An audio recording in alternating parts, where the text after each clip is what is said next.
O que é a microfonia, como ela funciona, de onde que ela vem, por que ela acontece, em qual frequência que ela ocorre, como fazer para evitar, enfim. Quem nunca passou por uma situação de microfonia num evento ao vivo, principalmente num culto? E ela começa bem fraquinha, daqui a pouco ela tá bem forte, você fica desesperado e muitas das vezes você não sabe nem por onde começar a acabar com ela. Eu reuni nesse vídeo 10 perguntas a respeito desse tema que atinge todo mundo que trabalha com som ao vivo e eu vou responder essas 10 perguntas com o intuito de ajudar você, que é técnico operador de som, a entender melhor como esse fenômeno acontece e também adotar técnicas para poder evitar de que ele aconteça no ambiente ao vivo e te gere mais estresse do que você já tem, que eu sei. Então já clique em gostei aqui embaixo, se inscreva no canal se você quiser para receber os próximos vídeos e também siga nossa página no Instagram, a gente posta conteúdo todos os dias lá e se você está aqui vendo esse vídeo, eu acredito que sim, você vai gostar muito do nosso conteúdo que a gente posta lá no Instagram. Em média são de 3 a 4 posts por dia sobre áudio para igrejas e a galera interage bastante, a gente compartilha conhecimento junto, é uma forma mútua de crescimento profissional dentro dos nossos ambientes de operação de cultos e tudo mais. A microfonia nada mais é do que um fenômeno que acontece no som, também é chamado de realimentação ou feedback, onde quando você tem um microfone, que é um transdutor, e uma caixa acústica no mesmo ambiente, você consequentemente está sujeito a ter problemas com microfonia. Justamente porque o som que sai do microfone, que foi captado por ele, chega até a mesa de som, é mandado pelos cabos até as caixas de som e porventura a caixa de som de retorno, sai da caixa de som de retorno, entra novamente no microfone que captou a voz na primeira vez, na origem, isso vira praticamente um loop. Ele entra na cápsula, vai até a mesa, sai da caixa, entra de novo na cápsula, vai até a mesa, sai na caixa e fica nesse loop, esse feedback. Isso é chamado de realimentação, ou provavelmente conhecido microfonia.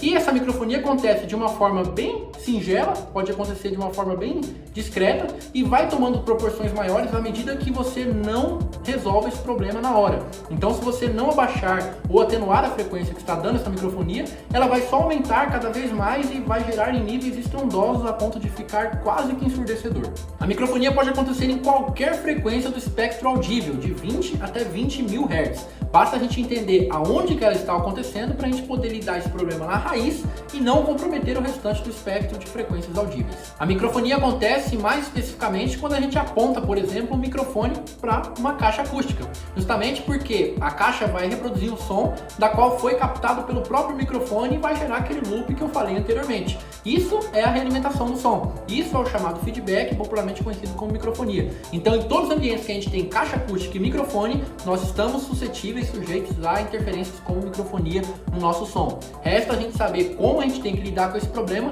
para não deixar que esse fenômeno indesejado aconteça. E para evitar que a microfonia aconteça, nós precisamos entender pelo menos um pouco sobre como os transdutores funcionam. E os transdutores são exatamente o microfone e a caixa acústica, que são dois transdutores eletroacústicos que convertem energia acústica para elétrica e elétrica para acústica e vice-versa. O microfone, por exemplo, ele tem algo chamado padrão polar. O padrão polar de um microfone é o que diz respeito à sua direcionalidade, qual que é a região que está à frente do microfone que esse mic, essa cápsula consegue captar e a rejeição que elas têm nas outras regiões. Então, se eu tenho aqui, por exemplo, um microfone, ele é um cardioide, o padrão polar é mais ou menos nesse formato, ele pega bastante o que está na frente da sua cápsula, na frente do seu globo e rejeita as partes que estão em detrimento da sua cápsula. Nesse sentido, tudo que estiver à frente do mic, ele está suscetível à captação. Logo, se eu tenho uma caixa de som exatamente dentro do padrão polar do microfone, eu estou sujeito a uma realimentação, ao feedback ou a microfonia. Já uma caixa acústica tem o que a gente chama de ângulo de cobertura. Vamos tomar como base uma caixa tradicional comum que venha a ter, por exemplo, 90 graus de dispersão na horizontal e 90 graus de dispersão na vertical. Isso significa que, partindo do eixo do falante, essa caixa manda e irradia som, energia acústica, 90 graus na horizontal e 90 graus na vertical. Por esse caso, por esse motivo, não poderíamos colocar microfones que estejam dentro dessa faixa que a caixa irradia a própria energia acústica. Então, conhecendo o padrão polar do microfone mais o ângulo de dispersão das caixas, resta para a gente agora fazer com que a posição da caixa e do microfone fique de modo a que o microfone não capte o som que venha da caixa e a caixa também não mande o som indo diretamente para o padrão polar, para o ângulo de captação do próprio microfone. Um exemplo clássico é se eu tenho um microfone aqui, as caixas de retorno, se esse microfone for um microfone cardioide, como eu tenho uma rejeição nessa parte e nessa parte, tem um vídeo que eu falo sobre microfone também, estou deixando o card aqui em cima, eu posiciono as caixas de som de modo a estar exatamente na zona de cancelamento da área de captação que o microfone possui. Nesse caso, a caixa irá mandar som, só que numa área que o microfone não está sujeito a captar. Nesse caso, não tem problema nenhum. O problema seria se eu apontasse o microfone para a caixa e a região que o microfone capta o som estivesse em direto contato com a região que a caixa irradia a energia acústica, irradia o som. Nesse caso, eu tenho grande chance de ter uma microfonia. Num caso prático, por exemplo, a microfonia sempre acontece nos mesmos canais. Num culto ou num evento ao vivo, ela sempre acontece geralmente nos canais que tem aquele microfone em que eu tenho um cerimonialista, um cantor, um pregador, um pastor ou qualquer tipo de celebrante, em que eu tenho caixas de retorno posicionadas para ele e eu tenho chances ali de, por estar no mesmo ambiente, caixas de retorno e um microfone, de que aconteça uma microfonia, por exemplo. Uma das técnicas principais para evitar que a microfonia aconteça é justamente a equalização das vias de monitor. Isso deve ser feito previamente, só com um técnico na igreja, um técnico de som, por exemplo, sem estar no horário de culto. No horário do culto, do evento ao vivo, não tem como eu fazer isso. Então é um trabalho que é feito previamente. E esse trabalho é relativamente simples. A gente vai andar com o microfone no palco ou no altar e eu vou simular uma situação real, em que eu deixo o microfone mais afastado da boca, mais próximo, por exemplo, e a partir de então, com os retornos ligados, eu vou ver quais são as frequências ou as faixas ou regiões de frequência em que estão propensas a ser realizadas microfonias. Nesse caso, eu estou falando com o microfone aqui, abaixo um pouco o microfone e sobe lá o sinal de 4K. Se eu sei que essa microfonia está vindo de 4K, eu vou no equalizador do retorno daquela via de monitor em específico e diminuo precisamente 4K até que a microfonia cesse.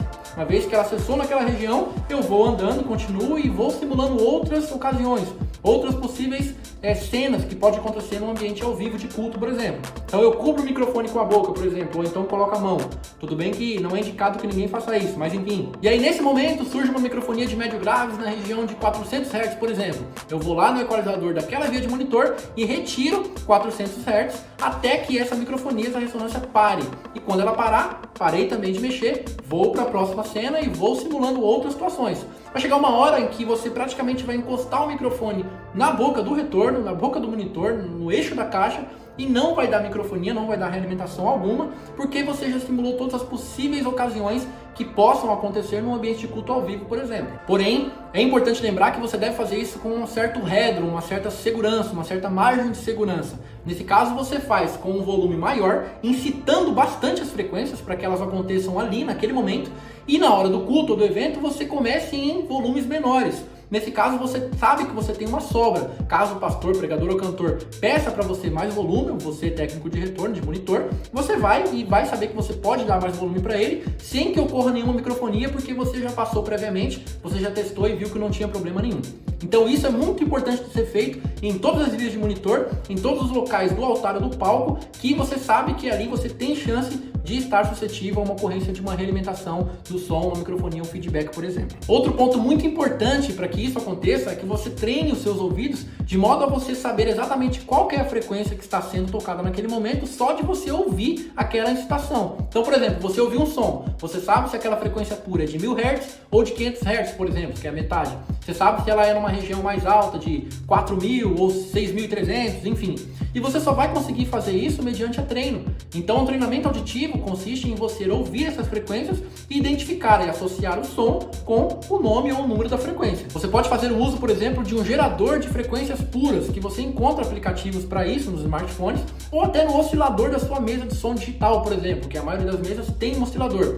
Então você pode partir por um ponto de princípio, por exemplo, das 31 frequências que estão presentes no equalizador gráfico. Você vai colocando 20, 25, 31, até o 20.000, respectivamente, vai colocando no oscilador e você coloca um fone de ouvido e vai ouvindo e assimilando o som com o número da frequência. De tanto você fazer isso, vai chegar uma hora que você vai assimilar. Toda vez que você ouve esse som, você sabe que diz respeito a essa frequência. Nesse caso, quando vier a ocorrer alguma microfonia, por exemplo, na região de 1000 Hz, vai subir um tom puro de 1000 Hz e você já vai saber identificar. Poxa, eu já ouvi esse som antes. Esse som é de 1000 Hz, é de 1 kHz. Nesse caso, você vai lá no equalizador da via de monitor que está dando essa microfonia e abaixa exclusivamente 1000 Hz, sem comprometer nenhum outro som, nenhuma outra frequência do espectro de frequências audíveis. Já no ambiente ao vivo, por exemplo, no ambiente de culto ou qualquer outro evento ao vivo, quando uma microfonia começa a acontecer, é aí que é a hora que você tem que ficar mais esperto para que você não deixe que ela tome proporções maiores. Nesse caso, como você já sabe quais são os possíveis cenários em que ela pode acontecer, que é geralmente onde tem monitores e microfones na mesma região, no mesmo espaço, você vai, quando você percebe que ela está começando a ser gerada, você vai e atenua o volume daquele microfone naquela via de monitor específico e evita que ela tome proporções maiores e venha ensurdecer a sua plateia ou as pessoas que estão lá no culto. Bom, em geral é isso, as microfonias acontecem e resta a gente entender como esse fenômeno funciona e nós, técnicos, operadores de monitor e até PA, por exemplo, entender como isso funciona uma vez, a gente vai poder matar esse tipo de realimentação logo quando ela começa e impedir que venha gerar um desconforto maior para quem está lá no ambiente, no culto, no evento ao vivo e não venha gerar mais estresse do que a gente já tem em qualquer espaço ao vivo. Eu espero ter te ajudado de alguma forma com esse vídeo. Se você gostou, achou que ele foi útil, por favor, clique em gostei aqui embaixo, deixa o seu comentário também, se você quiser, e a nossa página no Instagram está aqui em cima, conteúdos diários por lá, todos os dias de 3 a 4 posts por dia. Tamo junto, gente, Deus abençoe e até o próximo vídeo.